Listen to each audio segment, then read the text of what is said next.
Tonight on The Law and Harry McGraw.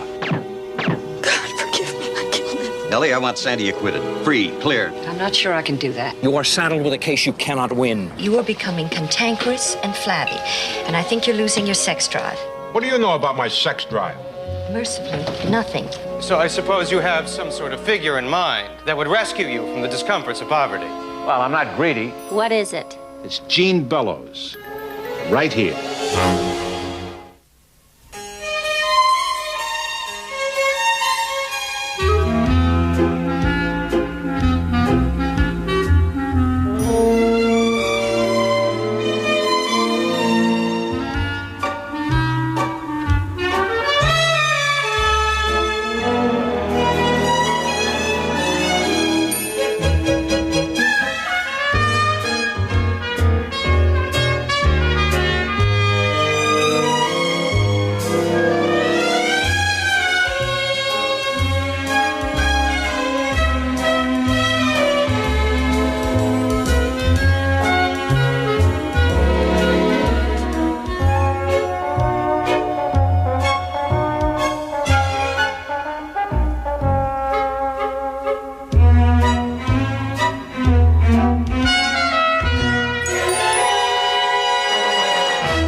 For God's sakes, Gene, would you put the gun down and listen to me? I am listening. It is not our fault the advertisers are cutting back. The market's lousy. In a few months, everything's In a few months, it won't make a bit of difference. Or perhaps you'd like to see our latest P&L statement, Tom. Subscription sales down. Newsstand sales down. Advertising down. We knew it would take time. We haven't got time. We have until the end of the month to come up with $780,000. Or the October issue does not even get printed. Talk to Zarkos, Gene. Ask him for an extension. You're good at that. You really don't understand, do you? It's the 4th of July, Tom, and we are out of fireworks. 14 days from now, you and I and all of this will be consigned to oblivion. Unless, of course, you can pick the pocket of that sweet old man you call a father-in-law. I couldn't do that. Oh, no, of course, you couldn't do that, could you, partner? Oh, no. You know what he thinks of me. He wants to see me fail. If there were any other way. Do you remember what happened to your wife? Sandy. 7 years ago. Before you married? Oh, Gene, we couldn't.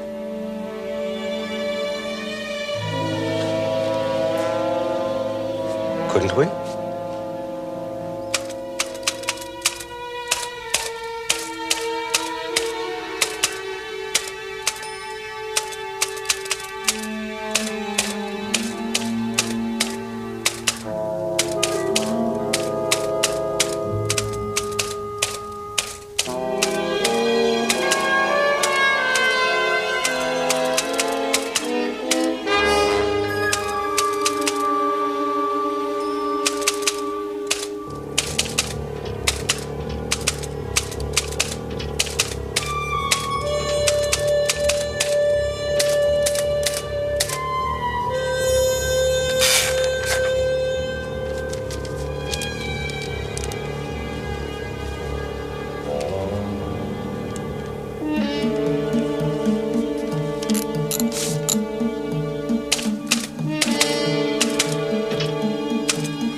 Uncle Harry?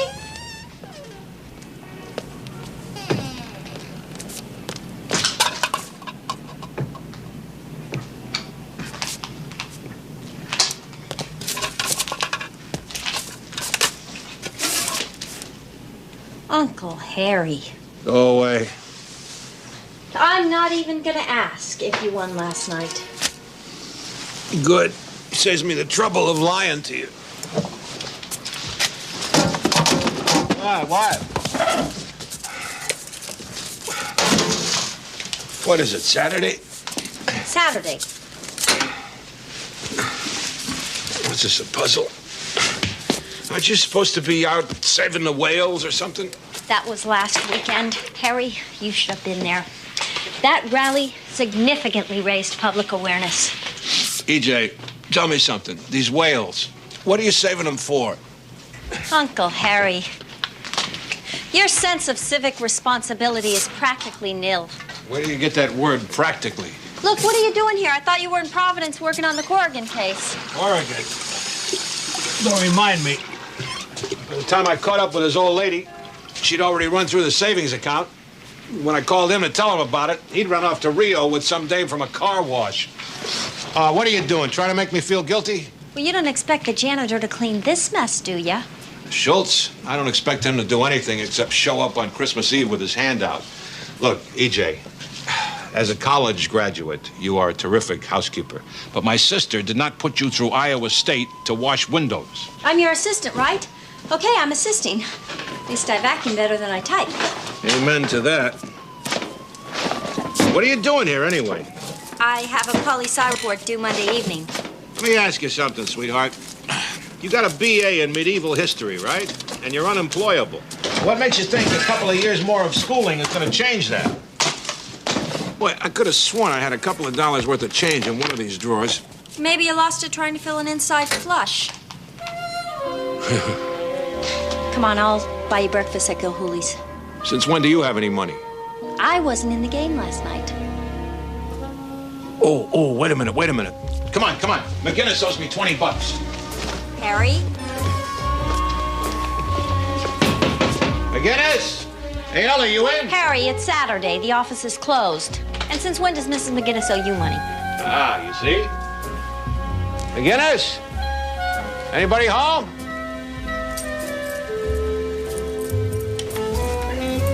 What are you doing? I'm looking for the petty cash. Are you crazy? Honey, you're in my light.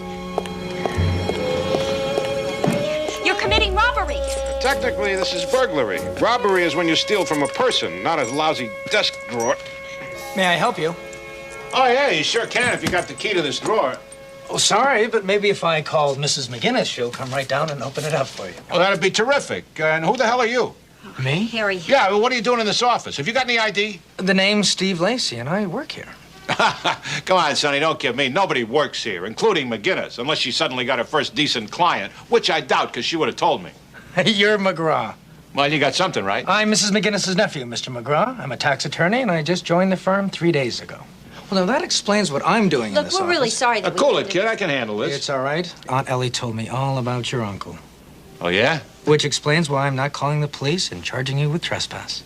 Oh, it's very neighborly of you. I'll be sure to tell Aunt Ellie you dropped by, Mr. McGraw, and if there's anything else you need, please, knock first, like this. Tax lawyer, huh? It figures. Come on, kid. You can buy me some breakfast. Sorry again.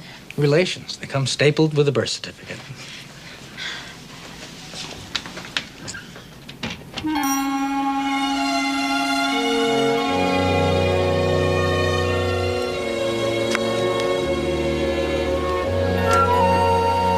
Shot, Ellie. Remember, you're dead on red and black. I know.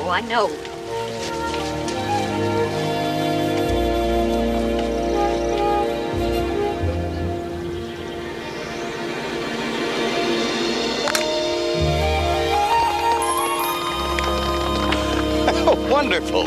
Ellie, you said you couldn't play this game. Beginner's luck, Sandy. If your husband had been here when he was supposed to be, I could be leading the cheering section instead of making a fool of myself. Right here, Ellie. Where is Tom anyway? It's almost 10 o'clock. He and Jean are in another of those endless business meetings. On Saturday, doesn't Jean Bellows ever quit? I don't know, Gene. Maybe we should have hired someone to do this. Set ourselves up for blackmail? What if Sandy recognizes you?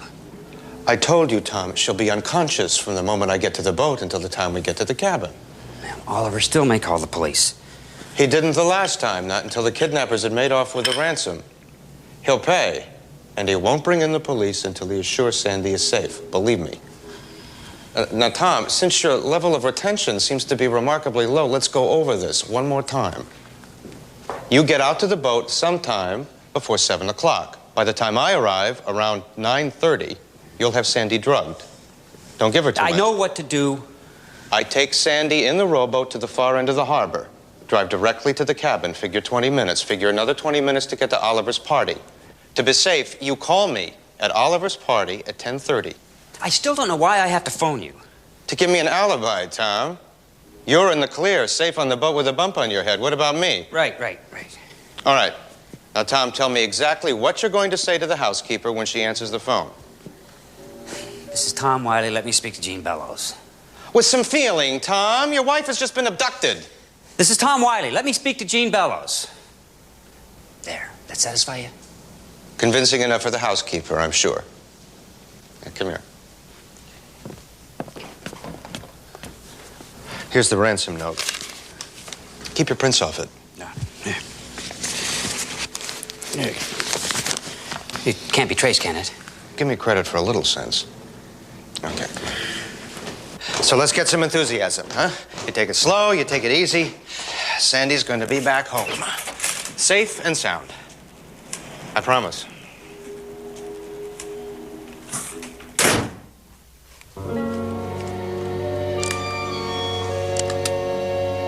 With some feeling, Tom. Your wife has just been abducted. This is Tom Wiley. Let me speak to Jean Bellows.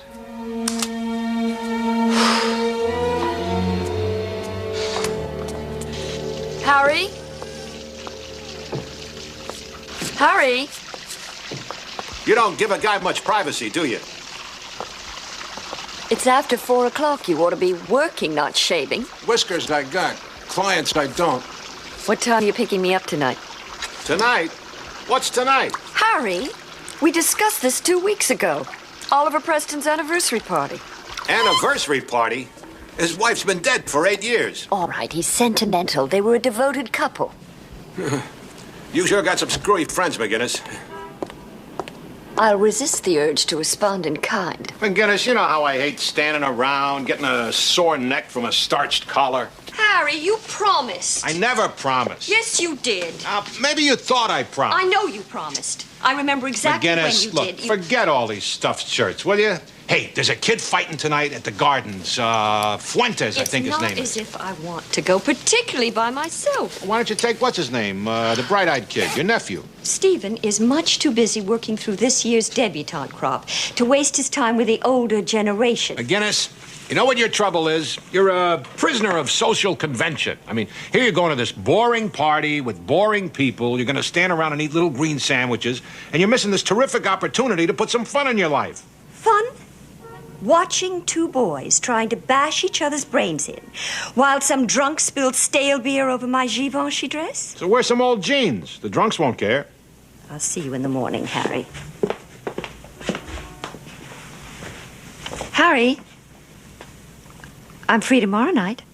Who's fighting tomorrow night?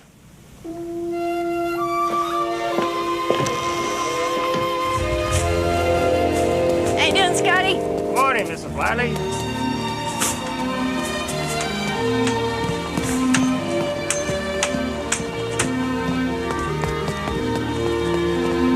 Hi, Mr. Casey. Afternoon, Miss Wiley. How about a ride out to my father's boat?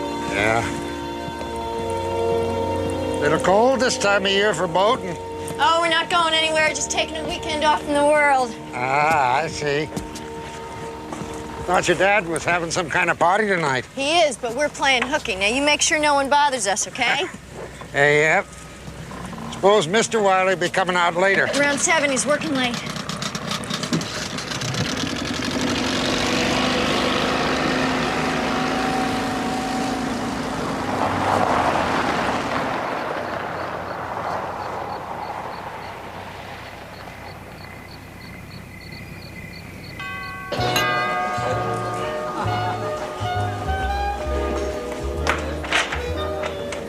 Good evening, Mrs. McGinnis. Good evening, Mrs. Wilson.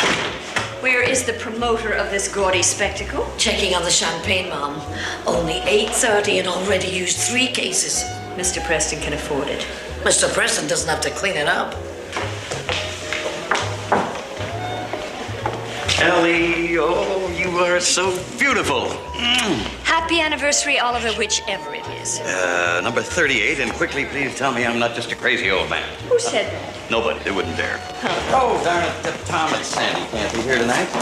Yeah, something crazy about a second honeymoon or something. God knows where. Come in. Come in.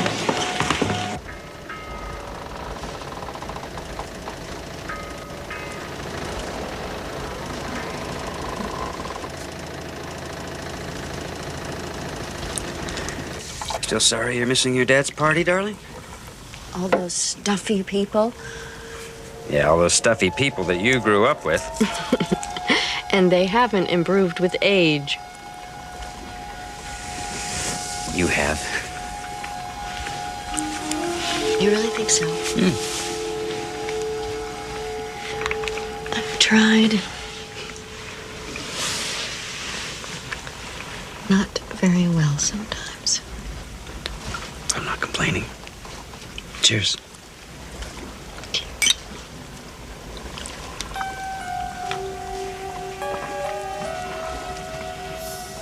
This tastes strange. You didn't put anything in it, did you? What? I've been a good girl for 11 months now. I don't want to slip. Booze? No. It's straight ginger ale, I promise.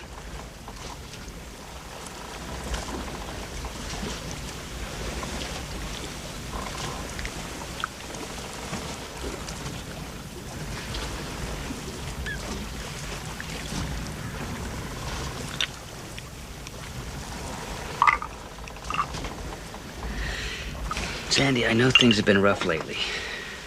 But I'm gonna make it up to you. I thought maybe in a few weeks we could take a cruise. Tom, we can't afford that.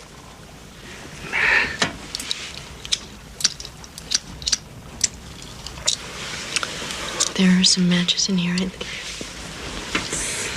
Now, I don't want to say anything until this deal goes through, but things are going to work out.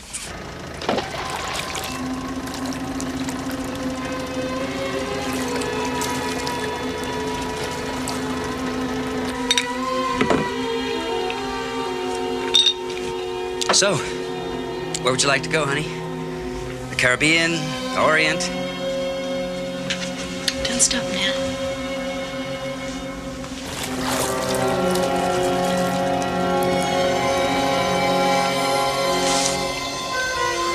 Tom, what's this? A letter to Dad?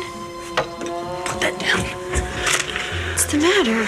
What gives you the right to go through my pockets? I was just looking for matches, and I noticed Dad's name on the envelope. Sandy, don't you see what you've done? You've ruined everything. I'm sorry, Tom. I didn't know.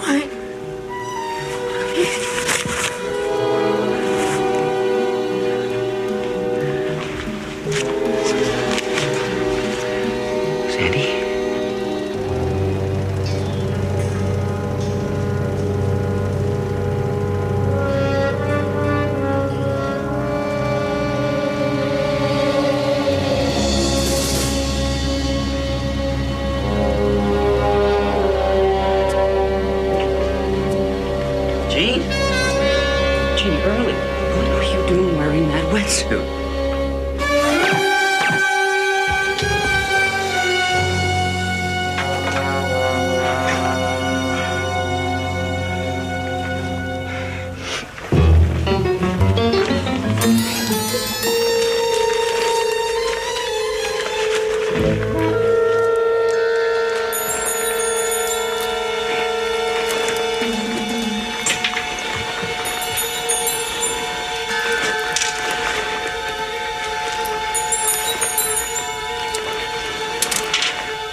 Mrs. Wilson, you're looking terrific these days. Oh, thank you, Mr. Bellows. It must be the hair. As a matter of fact, I did put a bit of a rinse on it.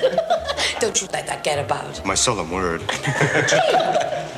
Ellie! I don't believe it. You deserted your office. I had to. The claustrophobia was turning me suicidal.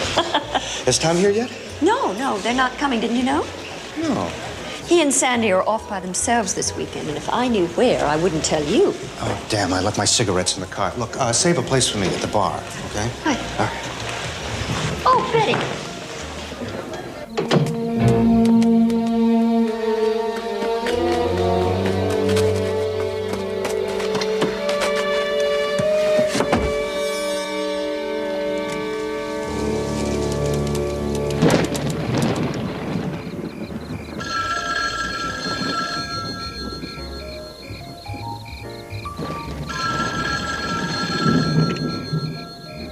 Preston residence.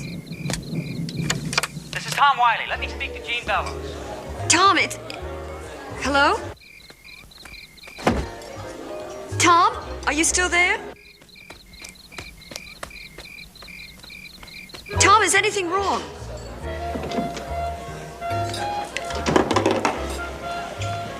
Jean, it's Tom on the phone. He sounds upset. Tom, what is it? What's the matter? Where are you now? Tom, look, take it easy. Take it easy. I'm leaving right away. They're out of the yacht. It sounds like trouble. Shall I get Oliver? I think you better get Oliver. Tell him I'll meet him in the car.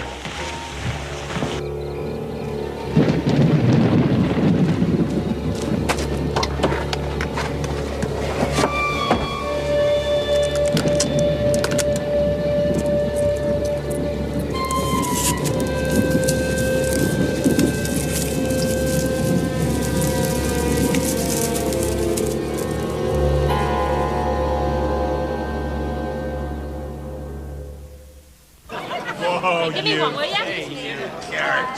Order the beer. 4 beers. Who ordered? Here they are. You're welcome. I think you got it. Wait, we're up in New York. I get a hold of it.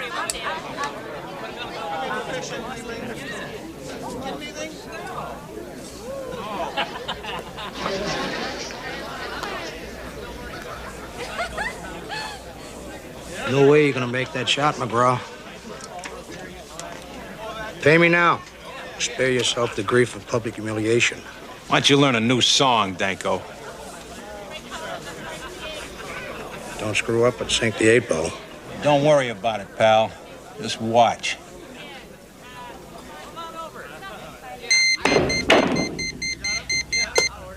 Another chorus hot shot? While you're at it, a C note right here. One more time, double or nothing. $100, get it up. Yeah, I'll write you a check. 10 10s, 5 20s, 2 50s. But if you write me a check, I'm gonna rip it up and feed it to your tonsils. I might just let you try that, tough guy. But first, I gotta check up on a phone message. The governor's been trying to get me all day.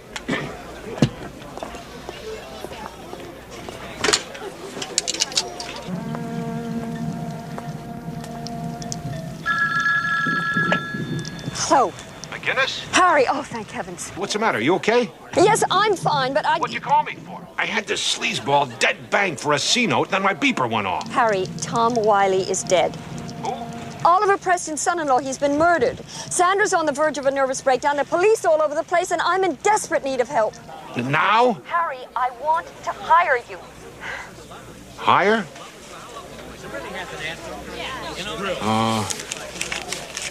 No kidding. It's a case, I think. You think? What's that supposed to mean? Never mind what it means. Just get down here. I'll explain when you get here.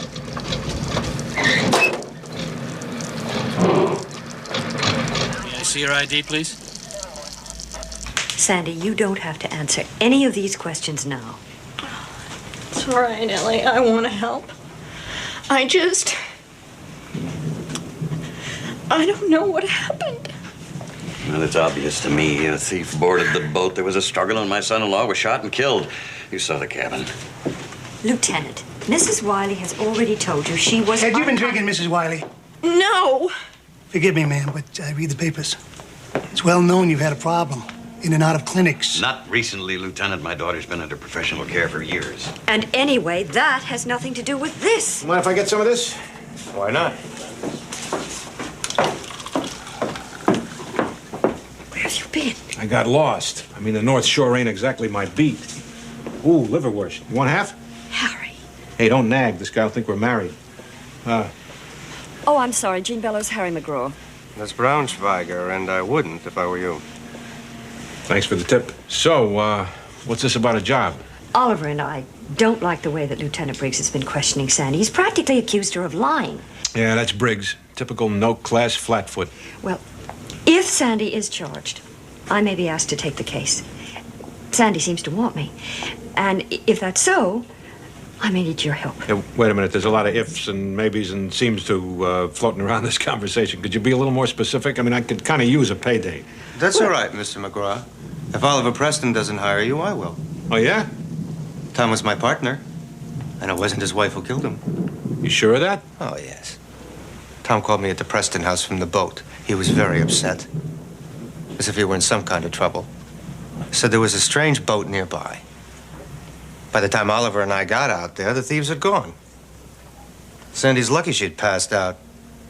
Otherwise, they would have killed her as well. Thieves, huh?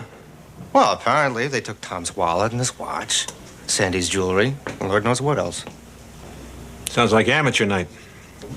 I mean, no pro would go after a boat for nickels and dimes. Too many ways to get spotted, no easy way out. No, like I said, sounds like amateur night.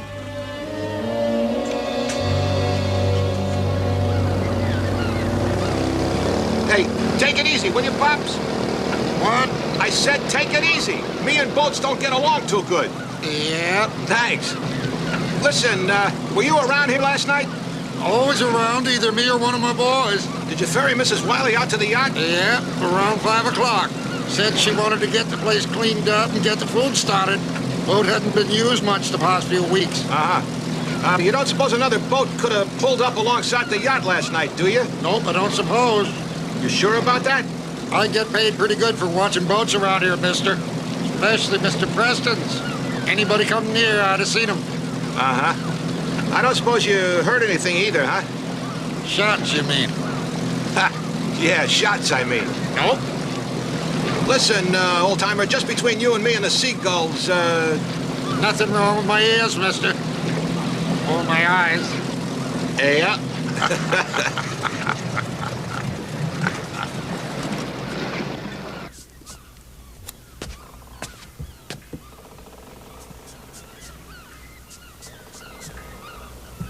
McGraw, what are you doing here? Would you miss a left turn at Delancey Street? Official business, Sweeney. I'm working the case. Lieutenant Briggs know about it? Briggs is a head waiter. Oliver Preston says jump, he puts on his track shoes. You on an uptown case, Harry, it boggles the mind. Who's paying the freight? The family attorney, Eleanor McGinnis. Matt's widow? Well, she's no lawyer. Oh, you want to see her diploma? No, what I mean, she's not the lawyer that her husband was. Matthew McGinnis. That's one of a kind. God rest his soul. Yeah, well, St. Matthew left behind a lot of bills and a big mortgage. So, how's your daughter? Verna? She was taking violin lessons or something? Guitar. She's in New York. She's playing backup for this group of spikeheads that call themselves the Total Misconceptions. I tell you, Harry, the whole world is going to hell with itself. Yeah, tell me about it.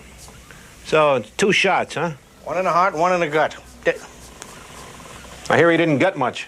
You heard right. If he tried a little harder, he would have gotten a lot more. It's a wall safe in here. 800 in cash. Wasn't touched.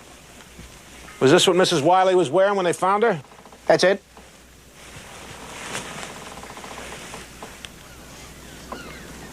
What about prints?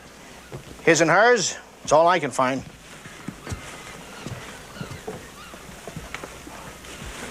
How about this phone? Looks clean. It is. Can't be. Wiley made a call from this phone just before he was killed. So he wiped it off. What for? Harry, I just collect the evidence. What it means, that's up to the lieutenant. Whereas, in consideration for services rendered prior to incorporation and without prejudice to the rights of the descendants... come on, kid. Cut to the weenie, will you? Who gets the business? Harry, you are being very impatient this evening. I don't think you're eating correctly. What are you talking about? Just this morning, I had a cheeseburger and a chocolate shake. Here we go, McGraw. Your weenie. Thomas Wiley's half of the business goes to his wife. His wife? Wife. What about his partner? It says wife. Ah, you must have got it screwed up. Where is it? Here it is, McGraw. It's written very clearly. Even a child can understand it. What's the matter, kid? You got a date? As a matter of fact, yes, with Buffy. Oh, go ahead. And give him my regards. Thanks. Good night, McGraw. Oh, and if there's anything in there that you still can't quite fathom, Aunt Ellie will be happy to explain it. Yeah, have a good time, kid. Oh, and don't do anything I wouldn't do. That kid run on batteries, or do you wind him up every morning? Actually, he's very bright and also very nice once you get to know him. Well, forgive me if I forego that pleasure. Let's go back and work on Tom Wiley's will. Hey, why don't we go get something to eat? I'm not hungry. Come on, we'll grab a bite at Gilhooley's. No, I know I'm not hungry. Hey, do you want to discuss this case, or don't you? Now, come on. They're serving the Irish special tonight. You're gonna love it. It is simple. Very simple. Intruders boarded the boat and killed Tom. Oh, sure, and Santa Claus wears blue BVDs. Sandra did not... How can you eat that? It's great, isn't it? I think they use some kind of vegetable dye. You want some? As I was saying, Sandra Wiley did not kill her husband. Who said she did? Harry, in your own inimitable, inarticulate way, you were trying to say something. Now, if it wasn't intruders and it wasn't Sandy, then who? Hey, if I knew that, would I be walking around crabbing at everybody? You know, I'm not so sure about that. I was reading the other day that men your age often go through a change of life very similar... What do you mean men my age? Harry, frankly, you are becoming cantankerous and flabby, and I think you're losing your sex drive. What do you know about my sex drive? Mercifully, nothing. I'm not likely to either. Listen, this phone call that Bellows got from Wiley at the party. What time was that? About 9:15. And you're saying that the phone call was waiting for him as soon as he walked in the door? Yes. No. He went back outside to his car for cigarettes. And that's when the phone call came. And you're sure the voice was Wiley's? Of course I'm sure. Okay, what did he say exactly? He said, "This is Mr. Wiley." No, wait a minute. He said, "This is Tom Wiley. Let me speak to Jean Bellows." And that's when the phone dropped. The phone dropped? Yes, I heard this noise, like a clunk. And I said, "Tom, are you still there?" And what did he say? Nothing. And then I said, "Tom, is anything wrong?" Because I thought he might have fainted. When Bellows picked up the phone, he spoke to Wiley. Yes. And by the sound of his voice, I knew there was trouble. Harry, I don't know what's bothering you, but I'm certain of two things. The time of the call and the voice on the line. It belonged to Tom Wiley. Buffy, really? Do you have to? No, I'm sure it's important. Would you say I was able to scare up a couple of tickets to the Pops concert? Well, of course they're a little corny, I know that, but... Well, suppose we just make it dinner, then. Right. Yeah, some other time, then.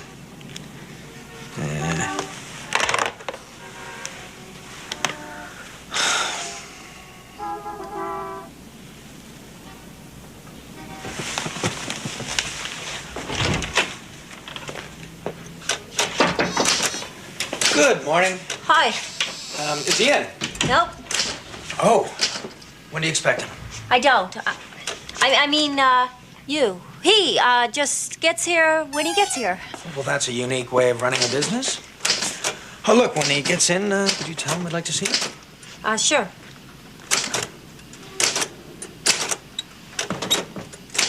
Now, that's one word. It has a hyphen. What? Bird-brained. It's one word. It's hyphenated. Are you sure? Positive. You know, it wasn't in the dictionary. Actually, using it was my idea. It was more polite than the word Uncle Harry wanted me to use. You know, I think there's laws about you, what you can send through the postal system. Was there anything else, Mr. Lacey? Who? Oh, no, Steve. No, Steve is fine, Miss Brunson. Or EJ. What does that stand for? Emma Jean.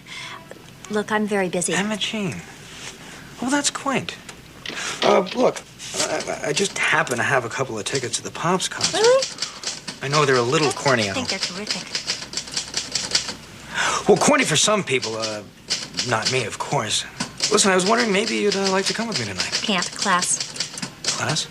Renaissance. Italy. Oh, I'm sure the Borgias could get along without you for one evening. Why would they want to do that? Mr. McGraw's office? No, he's not here at the moment. I'll write you a note. Some other Steve. time. Slight emergency. I have the Kingston attorneys on the line. Right. Oh, Mr. Spinelli, hi. Yeah, how you doing? Yeah, I gave him your message. Yeah? Sir, no. Oh, yeah? Well, same to you, pal. What a mouth.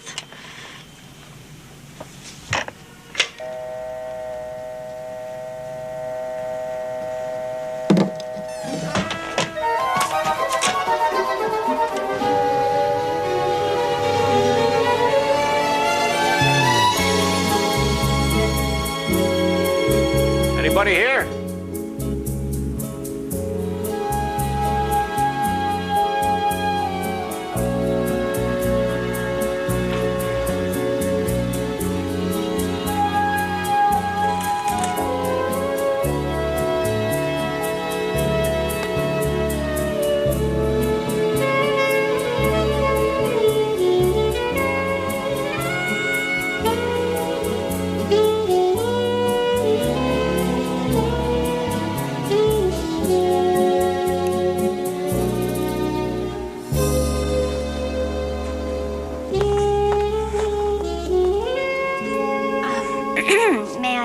Help you, sir?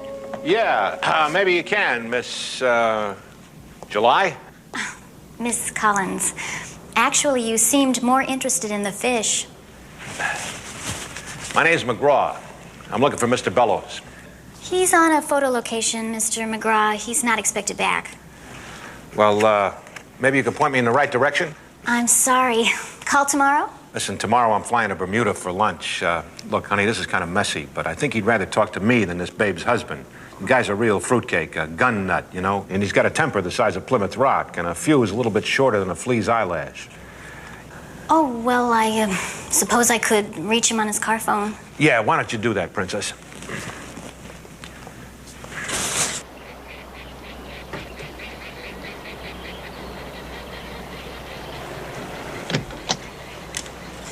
Where do you want to set up? Over there, by the Minute Man. All right. Edie.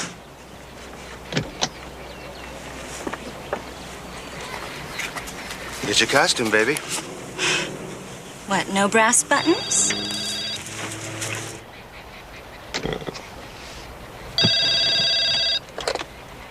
Hello.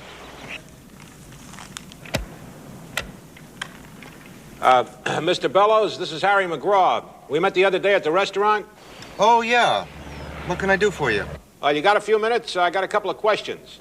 Well, not today, I'm afraid. What about tomorrow? What? I said, what about tomorrow? What was that? What was what? That noise, kind of like a clunk. It was a clunk. I just shut my car door. It's funny, sounded like you dropped the phone. Mr. McGraw, tell my secretary to set up a time, all right? You're right.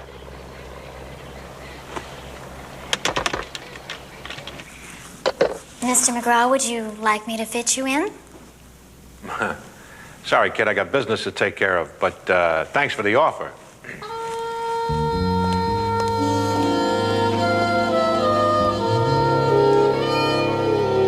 Marvin, I am freezing my tuchus off. We should have been out of here an hour ago. Okay, come on, Edie. Come on, honey. Take it easy. Great. Save the salad oil, Jean, baby. I mean, 2 hours with this passport photographer. You can't even stand properly. Stand? Well, if that's all I'd have to do, this job be a cinch. Anyway, I don't peel for the peanut gallery. Edie, honey, I paid for the whole place for the whole day, just to ensure your privacy. Oh, yeah?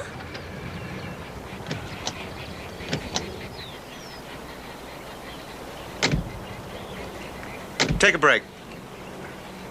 Take a break.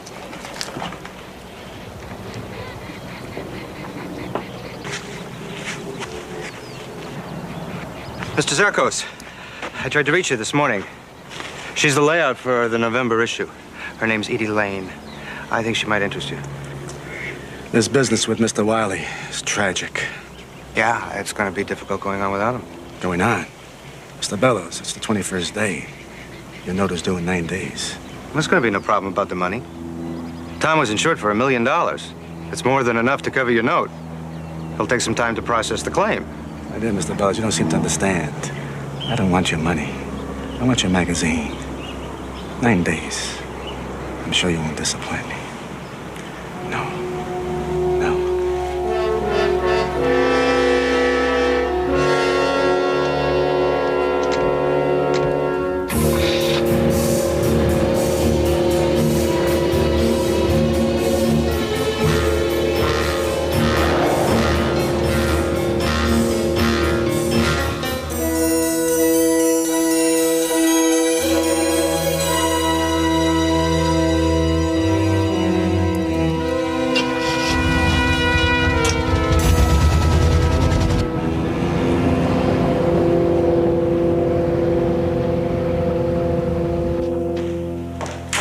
Excuse me, sir. Mr. Bellows is here to see you.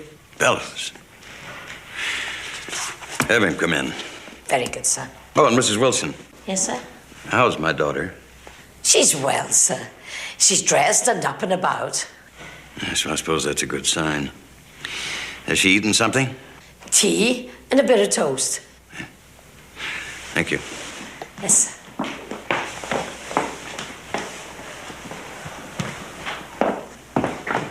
Good evening, Oliver. I'm sorry to intrude. No, that's all right. Can I offer you something? No, thank you. I hear Sandy's better. That's good. Any further developments? From the police, I mean? I mean, if she's still under suspicion, I don't know. Oliver, you know I think the world of Ellie Maginnis. She's bright and charming, but as a lawyer, she is hardly in a league with her late husband. Hiring Ellie was Sandy's idea. And not a very good one, I'm afraid. Gene, you have something on your mind. What is it? Oliver, I've been going through hell trying to figure out what to do. Whether to keep quiet or to come to you. Well, you've come to me. What's your point? That night when Tom called me from the boat, he was frightened for his life. Yes, intruders. We know that. No, not intruders. There were no intruders. What? Sandy and Tom were on the boat alone. You're a liar. Tom begged me to get down to the boat right away. He said Sandy was drunk. She had his gun, and she was waving it around and threatening him. Now, look, we both know she didn't intend to kill him. But, Oliver, this man, Casey, has told the police that there was no other boat nearby. Now, at the moment, it is simply his word against mine, but you can understand why I feel I have to come to you now.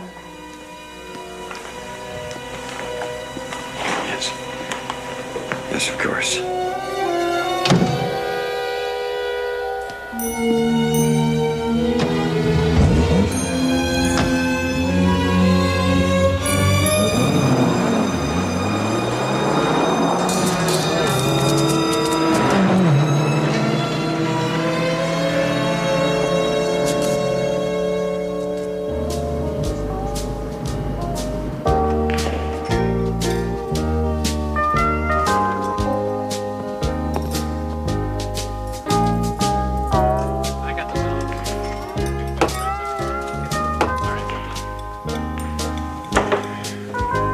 late, lady. I'm not finished. You're finished. Now go on home before I have to call a cop. Call a cop. It's a good idea. Sure use a cop. Come on, come on. Go on home. We'll still be here tomorrow.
You all right, lady?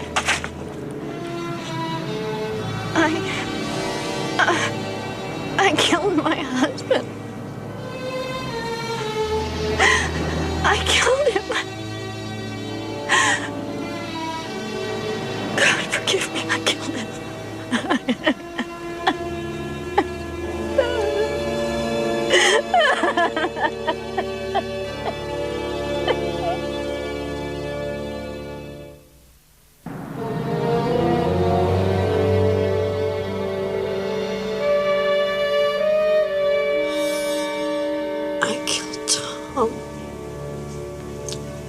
I killed him. No, you didn't kill anyone. I heard you talking to Jane. I heard what he said. Now listen to me, baby. It's going to be all right. Nobody knows. Just us. And nobody has to know. You understand? She kept saying it over and over again. She killed a guy. Her husband. Look, can I go? I'm losing tips. Take a seat. We'll let you know.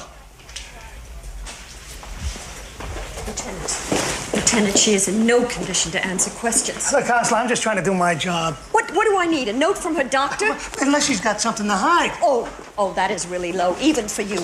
You know, my husband used to think you were a pretty decent officer. I cannot imagine why. I want Mrs. Wiley in my office at 10 sharp tomorrow morning. Meanwhile, we'll be searching the harbor bottom for the gun. She did not kill her husband. Well, then we won't find the gun, will we?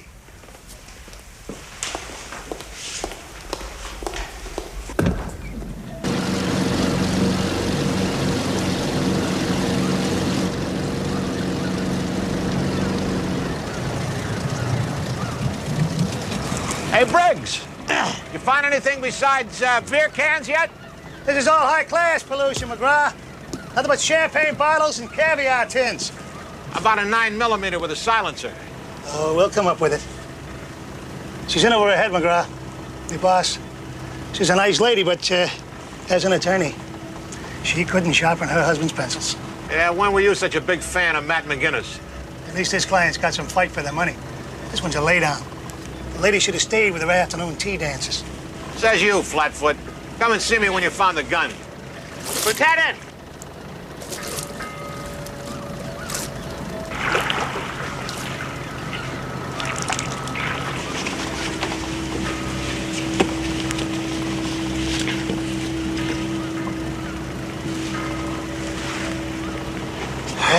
Well. The gun was found under the boat with your jewelry. I didn't put them there. Somebody did. God, you sound just like Lieutenant Briggs. Oh, Sandy, I'm not trying to persecute you. But why did you tell the cab driver that you killed Tom? I don't remember saying that. Look, maybe you blacked out.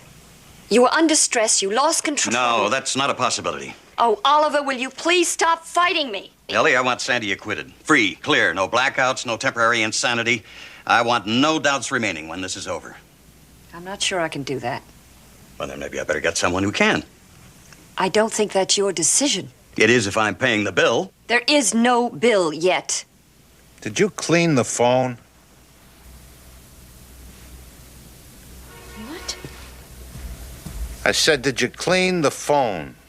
I suppose so. I had to clean the entire boat from top to bottom. Yeah, but did you clean the phone after your husband made the call to the house? I told you, I don't know anything about that call. Let me get this straight. He gave you a drink. One drink. Ginger ale. Don't get yourself in an uproar. I drink the stuff myself. Then what? I told you. I blacked out. Yeah, I know the feeling. But if there was no booze in the glass, which I don't think there was, then you had some help hitting the canvas. Ellie, what is this man talking about? Excuse me, Mr. Preston. We're trying to figure out what happened that night on the boat. Now, the way not to do it is to go telling your lawyer how to run her case. Now, what were you talking about before you passed out? I don't know. Money, I think. Tom was very cheerful. He said something was about to materialize. He even talked about taking a cruise. A cruise? Wonder how he expected to pay I for hadn't it. seen him like that in months. Laughing just like a boy.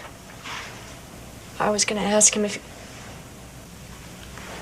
No, I forgot we were arguing.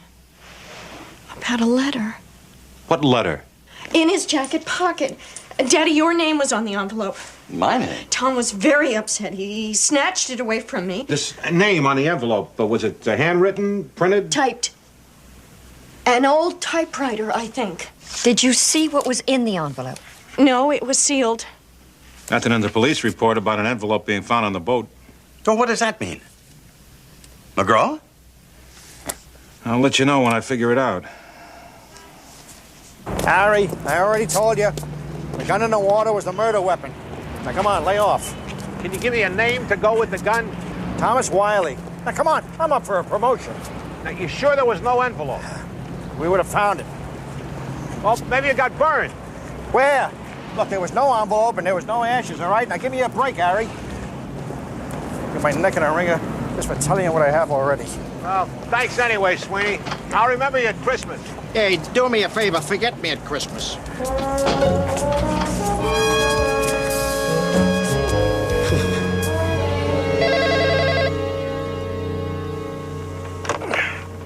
McGinnis and McGinnis.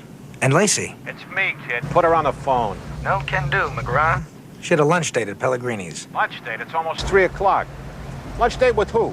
Not that it's any of your business, but the Deputy District Attorney, Tyler Chase? That slime ball. Wonder what he wants. Your body, Eleanor. It's so trim, youthful. Why, Tyler, you're so observant. I don't know how you do it. By walking off a Pellegrini luncheon, for starters. So many women, when they lose a husband, they just go to sea. But you, I mean, my God, Ellie, you have actually blossomed. Look, Tyler, you chit-chatted your way through the salad, the shrimp, and the spumoni, and now you have hemmed and hawed your way from Beacon Hill to here, so whatever it is, spill it, because the suspense and my feet are killing me. Well, since you bring it up, I am appalled at the prospect of having to prosecute Oliver Preston's daughter. I'm sure you are. I mean, I have known Sandy since she was a toddler in size 1 blue jeans. And her father started supporting ambitious young politicians who shared his political point of view. Wow. I think that's really unfair. I mean, the true truth is that I was concerned for you as well, Eleanor. Me? The fact that you're just getting back into harness after all those years of operating in Matt's shadow, and I don't want to be the one to destroy whatever credibility that you have. Really? Eleanor, you are saddled with a case you cannot win. I love your metaphors. First I'm back in harness, and now I'm being saddled. What do I do next? Run the Kentucky Derby? Well, I just thought that we might be able to work out something before the press starts having a field day with us. What are you looking for? Second degree, diminished capacity? How about acquittal? That just isn't realistic. I'm sorry, she's innocent. Eleanor, the cab driver heard her say Innocent, that she Tyler. Intruders boarded that boat, killed Tom, and framed Sandy. Why, I am not sure, but I'm working on it. Eleanor, Sandy shot her husband. Impossible. She was wearing a negligee down to here. If she fired the gun, why weren't there powder burns on the material? That's an interesting observation. Don't credit me. Harry came up with it. You know, they say a good brisk walk does wonders for the brain. Why don't you head in that direction, and when the light has finally dawned, give me a call.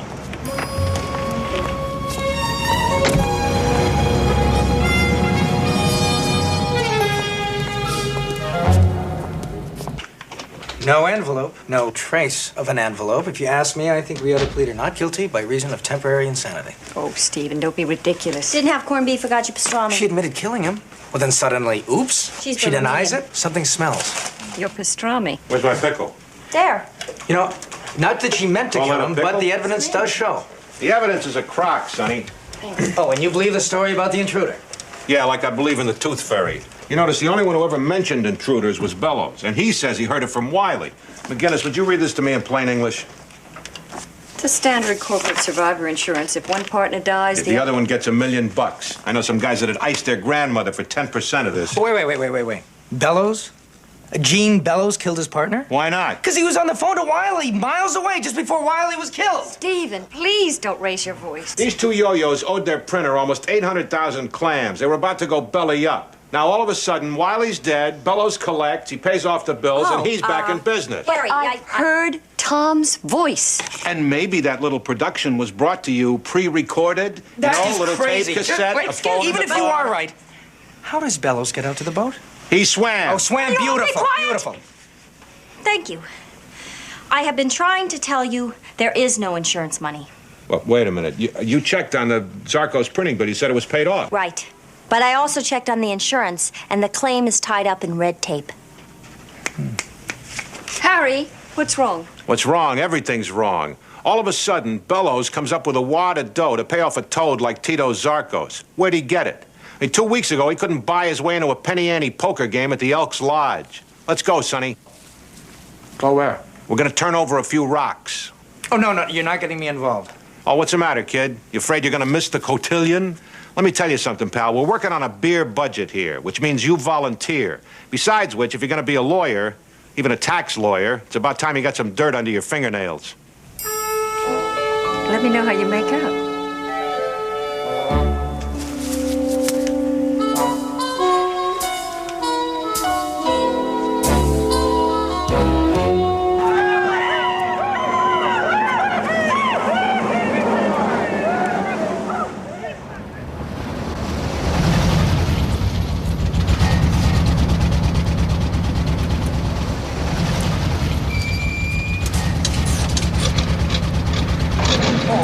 Boy, Harry, are we here? Is this it? You know, you're a bright kid, but what you got between here is a load of grade-A bourgeois, fed to you by a bunch of dried-up ivory tower types who don't know squat about the underbelly of the city. Relax, McGraw. You've been watching way too many late shows. The only thing you're missing is a trench coat. It's in the cleaners. Hold it.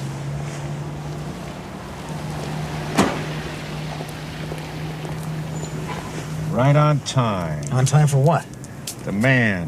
He should be coming out of there in about 2 minutes. And then what? Will we follow him? We mug him. My gun. Mug him? Oh, terrific. I left it home. Mug him? Maybe we can pull it off with this. Wait. McGraw. I'm not gonna mug anybody.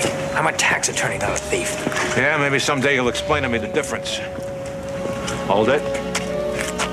That's the guy. You're gonna mug him? No, you're gonna mug him.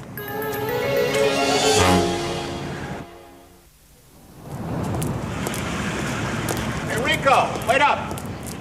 Get lost, McGraw. Just what I like. A nice, warm, friendly greeting. Listen, Pigmeat, I want to see Zarkos. Well, he don't want to see you, at least not breathing. Oh, what, is he still sore about the tip I gave him on the Moriello fight? Ah, he just hates your guts on general principles. Hey, I don't want anything. It's for my friend here. He's looking for a job. This is Steve the Brain from South Philly. Now, Steve's always saying that most of the guys that work for Zarkos are fat-headed dum-dums with their brains in their belly button. Oh, yeah? Sir, I've never said that. Oh, don't let him scare you, kid. I'm not even from Philadelphia. Yeah, be careful. You know, he was the boxing champ of his prep school. Prep school? Well, ain't that nice? What prep school was that, pretty boy? Mr. Rico, I think there's a slight misunderstanding. The envelopes. What? The envelopes. The what? Inside, the envelopes. The what? You're in for a lot of trouble, kid. You and this hard-nosed both. Knock it off, Rico, before I make you take your pants off. Now, me and Big Steve are going to be having a nice leisurely dinner over at Tonio's. Spread the word around. We'll be waiting. Go. Come on, McGraw. I want to go home now. Suit yourself, kid. There's a bus stop right over there. Me, I'm going for some Greek food and a floor show.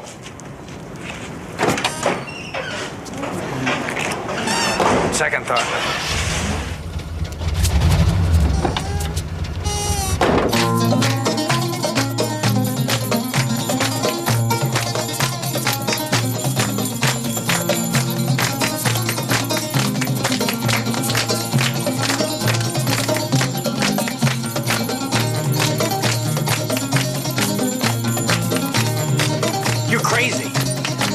No, I'm crazy. What are we doing here? We're waiting for the Angel of Mercy. You're going to get fat on that stuff, my friend. Hey, somebody got to eat it. Otherwise, they'll give it to the cats in the alley. You have some of mine, Mr. McGraw. Why don't we gather in the back room and discuss its return? Well, come on, Zarkos. Who do you think you are, George Raft? Sit down and maybe we'll deal. Otherwise, take a hike. Such unpleasantness. How can I serve you? Pacesetter magazine was into you for a bundle. And before you could pull the plug, all of a sudden, Gene Bellows shakes his magic piggy bank and out pops a few $100 grand. Yes? Who's the fairy godfather? And perhaps he borrowed it. From who, Captain Jack of the Laughing Academy? Guy couldn't raise a dime if he had a dollar bill for collateral. When the insurance company stalled on the payment, I believe he made a family arrangement.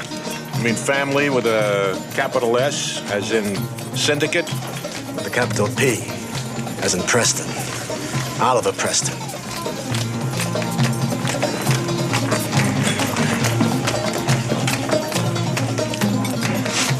There's a locker in the bus terminal. It's all there. Unless mozzarella breath here's been holding out on you. Oh, and, leave a sawbuck, will you, big guy? I'm a hell of a tipper.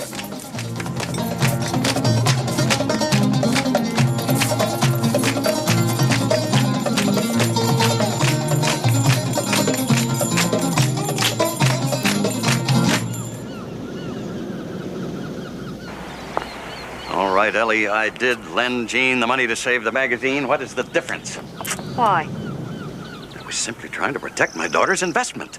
Oh, Oliver, you've always hated Pacesetter, and you despise Gene and Tom for being involved with it. I changed my mind. Maybe Gene Bellows changed it for you. Harry. Tonight your daughter ran out of the house. Bellows was in there talking to you. What about? I don't remember. Your daughter does, and she had the good sense to tell the truth to her lawyer, which puts her one up on her father. Ellie, Sandra told you about that. The way I figure it, you gave Bellows about $1 million to keep his mouth shut to the cops. All right, that's enough. Eleanor, you're no longer on the case. I'm sorry, Oliver, but I stay until Sandra tells me otherwise. Now, will you please stop hindering our efforts and tell us the truth?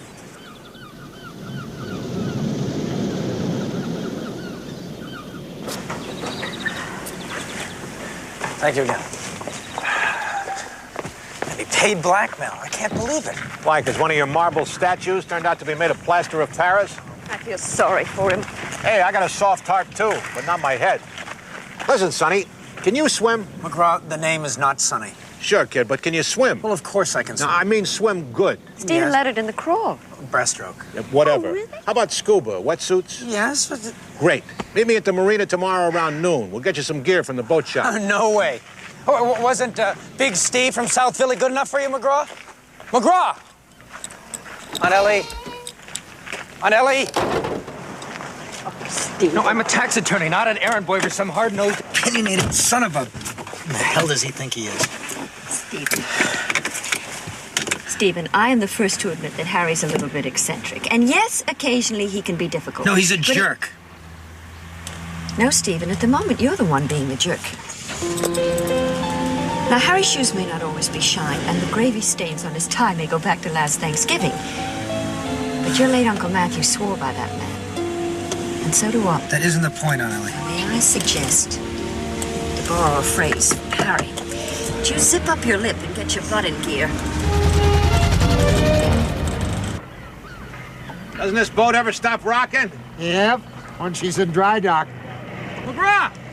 I make it in about 5. Close enough. Okay, kid, take a swim.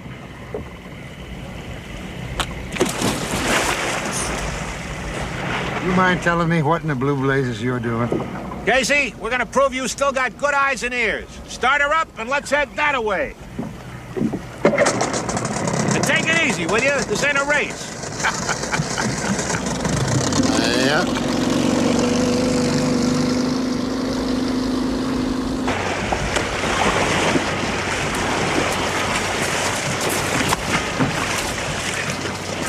Eight and a half minutes. You're out of shape, kid. All right, this time I'll hold the watch and you swim. Here's the other bag. Go ahead and put your clothes on. Hey, thanks a lot, Mr. Casey. You can take off now. We got somebody picking us up. Yep. Yep.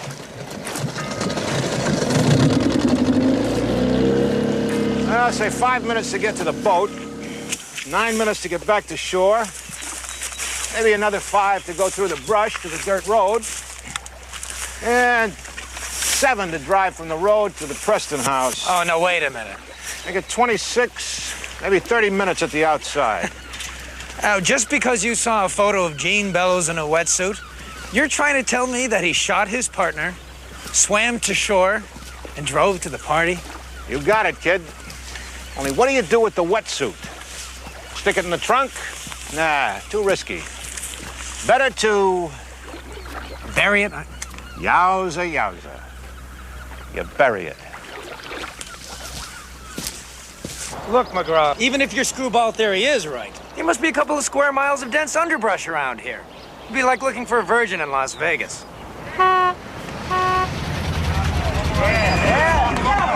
Think of it as an Easter egg hunt. Hey, Harry, what do you say? Angel, how you doing? EJ, these guys give you any trouble? Hey, we're perfect gentlemen. Harry, where'd you get this dude? Nice threads. Well, thanks. Would you get him at St. Vincent de Paul or something? Bobby, this is Steve, Bobby. Yeah. These guys are with the Brockton Bombers. They used to steal cars. And now they just fix them. Yeah, man, we're straight. Hey, all except for Tony. We're not too sure about him. Hey, man, a couple of fingers up your nose, hey, man. Up your nose. Take it easy. Take it easy. Now, eyes front, mouth shut. In case you didn't know it, the reason I got you here today is you're all going to perform a public service. Oh. And you're going to make a few bucks while you're at it. Hey. Now you're talking money. You wouldn't do it for free, huh? Yeah, some money. Hold it, stop. Go back. It's that way.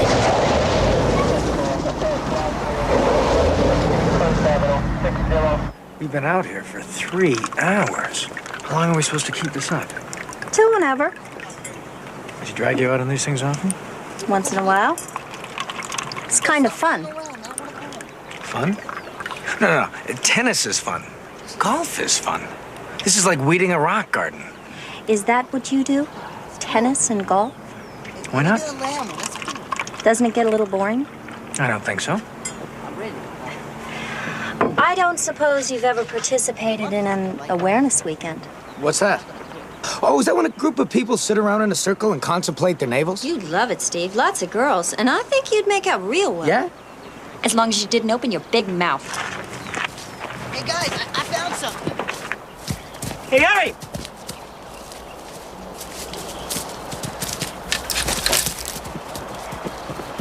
This must be your lucky day. Tony just found this off in the bush over there. It looks new. Hey, that's what I thought when I wiped the dirt off of it. You wiped it off? You wiped the fingerprints off? Nice work, knucklehead. You know, anyone could have thrown this away. Brand new? Come on, genius. Show me where you found this thing.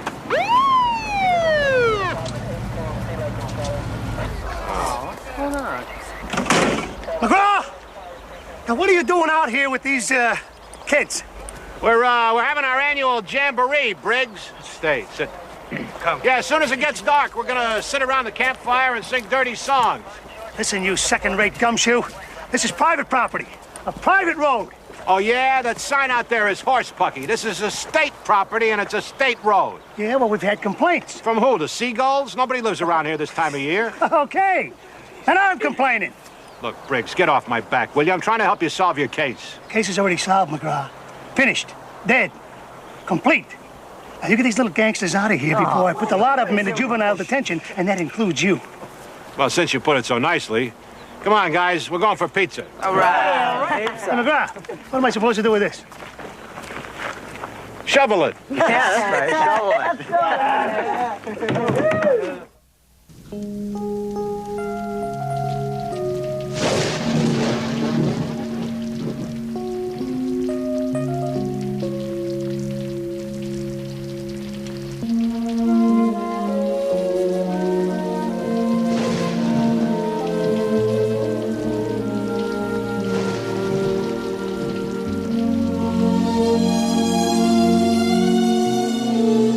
McGinnis, why don't you get out of this racket and go into something less demanding, like drag racing?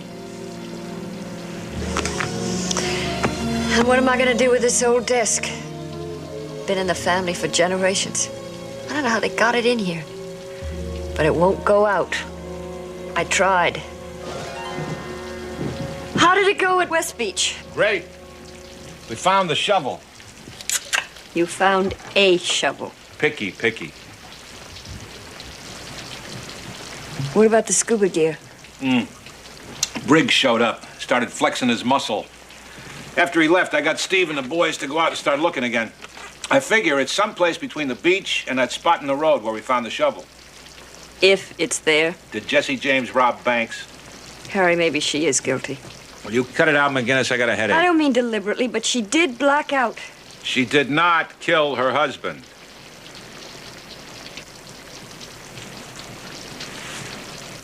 Tyler offered a deal. Manslaughter, no premeditation. Suspended sentence. Commitment for psychiatric care. It's not a bad offer. It stinks. Well, at least she won't go to prison. Yeah. She'll always have this little black cloud hanging over her head. And all our highfalutin friends will be jabbering behind her back. Meanwhile, the guy who really did kill her husband gets away with murder. And the family business to boot. You like those apples?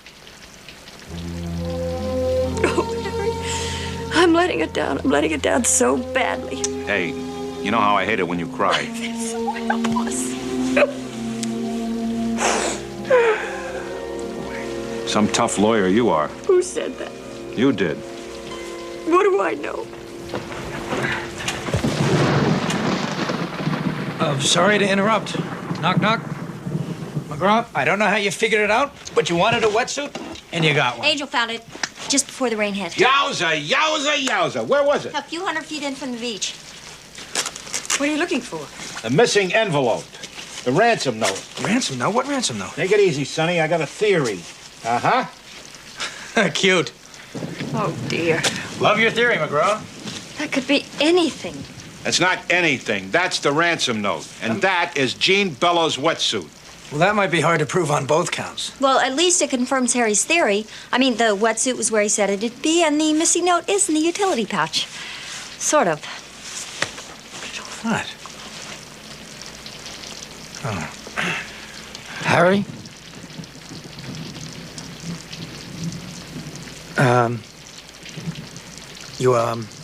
You called me a jerk. Aunt Eleanor called me a jerk. And EJ made it perfectly clear that, I'll make it unanimous. I've been acting like a jerk. You've been right and I've been wrong, and I just wanted to apologize. Hey, listen, I've worked with a lot of bozos in my time. You don't even come close. That's very gracious of you, Harry. And on that note, I think we should all go out and get some dinner. Oh, we just ate.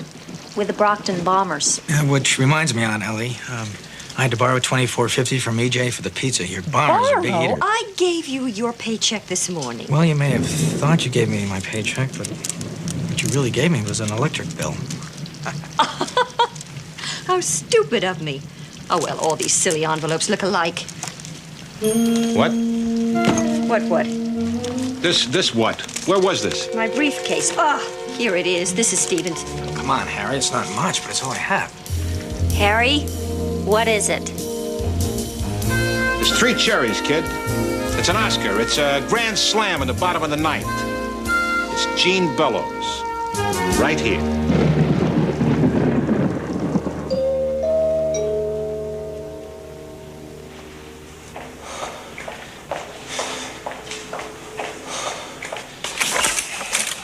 McGraw. Hi, how you doing? Hope I'm not interrupting anything. Only working. I didn't get to finish the walls yet, huh? McGraw. I just didn't know if you were up on the news or not. I heard the news. I still can't believe it's Sandy. Yeah, neither can I. Oh, yeah, I heard you were still pursuing the mysterious intruder theory. As Oliver may have explained to you, I made up that story in a misguided attempt to protect Sandy. Ah, such devotion. I'm choked up, really. Was the evidence you planted part of your devotion, too? I planted? What are you talking about? Hey, you think you're talking to some fruitcake cop like Briggs? Now, you iced your partner, and you put a nice, neat little frame around his wife. You wouldn't by chance be carrying a recording device in the hope that I'll blurt out a confession? Me? I'm clean as a whistle. Now, I'm a practical kind of guy, Mr. Bellows. See, what I know and what I can prove, those are 2 different kinds of alley cats. You know, I'm curious, McGraw, how do you suppose I committed this crime, considering I was miles away when Tom Wiley was killed? Why, you want me to lay it out for you chapter by chapter like in the movies? Sure, thank you. Okay, why not? Well, for openers, it was your idea for Wiley to get his wife alone on the boat. You picked the night of the party to give yourself an alibi. And how did I force Tom to take Sandy out to the boat? Oh, you didn't have to. You conned him into it. Probably something to do with a scheme to kidnap his wife. See, he was expecting you to come on the yacht that night. But killing him, now, that came as a great big gotcha. And the reason for the so-called kidnapping? A bedbug named Tito Zarkos. Yeah. You were into Zarkos for about 800 grand.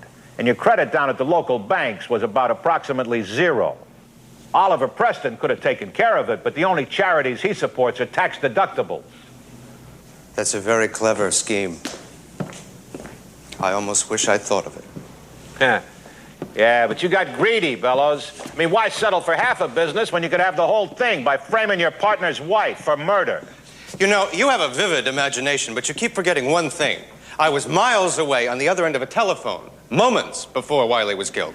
Yeah, that bothered me for a while. Until I finally figured it out. You must have made a tape of Wiley's voice. Then you played it on your car phone. Mrs. McGinnis picked up the phone at the Preston house. Did I?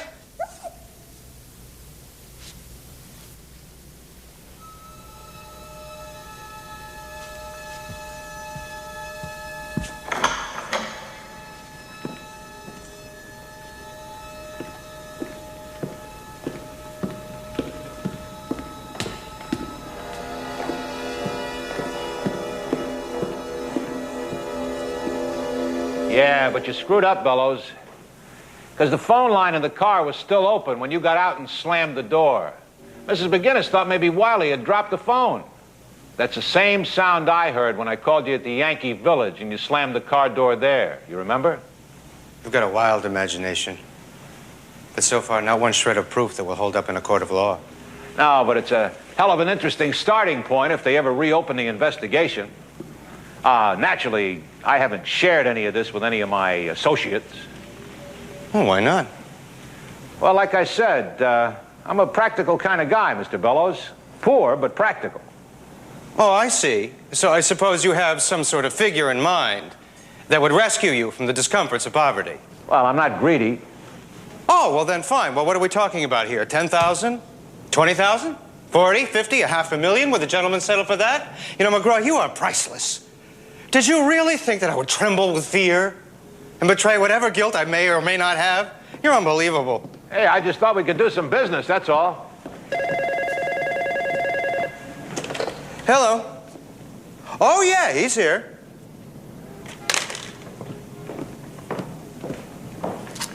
McGraw. Did I time it right? Uh-huh. Slow down a little, will you? What? What, is he crazy? Yeah? Well, who is this guy? Yeah, all right, look, book me a seat on the plane to Bridgeport. And what's the lieutenant's name? Porter. All right, well, you tell him I'm coming down. I want to talk to this creep myself. Listen, Mr. Bellows, forget about everything I said. I was way off base, and I'm really sorry if I bothered you. Why this change of heart? It's unbelievable. The cops in Bridgeport, they find this guy in a hot car, and they search the trunk. You know what they found? A muddy wetsuit. And there's something in the utility belt that links the guy right in with the Wiley murder. It's something in a white envelope.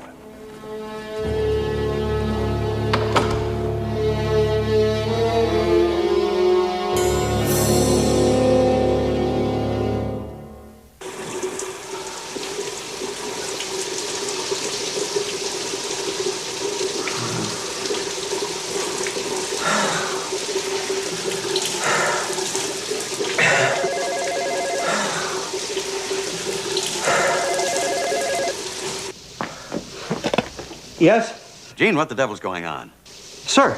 Well, it's that fool detective, Harry McGraw. What's the matter? I am paying him to help gather evidence to acquit Sandy. Now, he called me not 5 minutes ago from Bridgeport with this wild story about a scuba diver's wetsuit in this envelope. What envelope? What, a plain white envelope.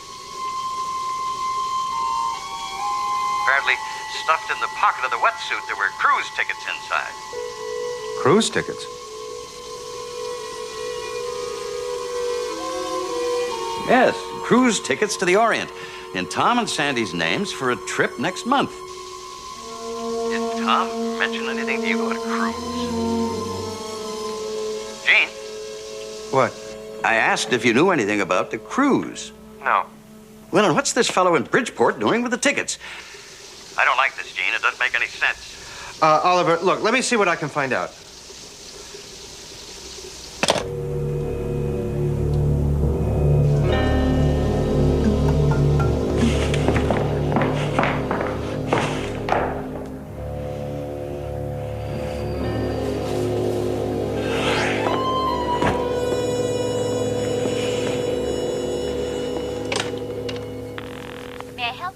Yeah, operator, I'd like police headquarters in Bridgeport, Connecticut, please. One moment, sir. Police headquarters, Sergeant Jensen. Yeah, I'm looking for a Harry McGraw. I believe he's in with a Lieutenant Porter. One moment, sir. Lieutenant Porter? Yeah, my name's Bellows. I'm looking for a Harry McGraw. I'm sorry, he just stepped out. No, wait. I think I can catch him. Mr. McGraw, Mr. Bellows for you. He'll be right here. Mr. Bellows, sorry, can't talk to you now. I'm on my way downstairs to nail this guy. We got the wetsuit, and I'm betting that this is the guy that killed your partner. I'm flying back in the morning, so I'll talk to you then. McGraw...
planning a moonlight cruise, Bellows, or you just sightseeing?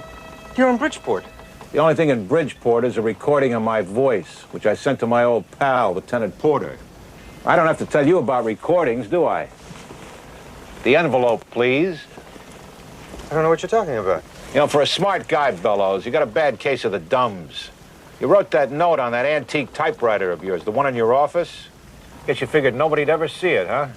Because you had murder on your mind, not kidnapping. Still, you should have been a little bit more careful, because the lab boys are going to tie that note together with that fancy clunker of yours. Too bad. Yeah, it's really too bad. All right, McGraw, I killed Tom. But you're a practical man. As you said yourself, you're poor, but practical. How much? 100,000? 100,000 now, another 100,000 a week from now. It'll take me a week to raise the money. You know, the trouble with you, Bellows, you don't know when to quit when you're ahead. You should have stuck to the original plan. Just fake the kidnapping, get the money from Oliver Preston, and save the magazine. Yeah, perhaps I should have. Look, McGraw, let's stop wasting each other's time. You got a price so you wouldn't be here. Name it, and I'll meet it. It's a very tempting proposition. But how could I look Mrs. McGinnis in the eye? I mean, the broad's counting on me. Right, McGinnis?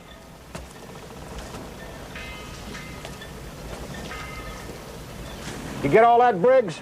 We got it.